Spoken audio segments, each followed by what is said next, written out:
закат, кровь наших солдат.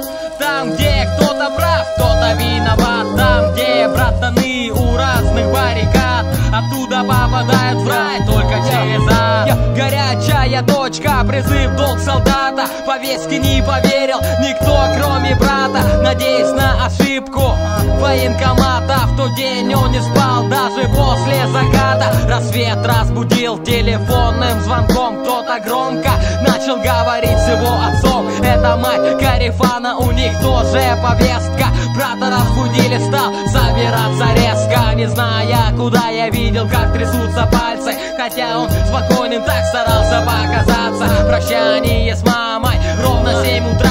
Тихо в комнате осталась рыдать его сестра. Не смогла попрощаться, прижавшись у окна, она смотрела сквозь слезы ему вслед до конца, про себя повторяя: куда ты, брат, куда? Она знала, что он не вернется никогда. Там, где закат, кровь наших солдат. Там, где кто-то прав, а кто-то виноват. Там, где братаны у разных баррикад. Оттуда попадает в рай только через ад. Там, где за месяцем лишь одно письмо он писал, что любит нас, все будет хорошо. Я не мог себе представить, что оно будет последним. Боялся подумать про себя, о его смерти. Ужин, стук в дверь, уверенный и четкий. Попросил открыть, чей-то голос нас негромкий. На пороге стоял человек, снял шапку. Все бросились сразу поднимать с коленей мамку. Рыдание и крики горя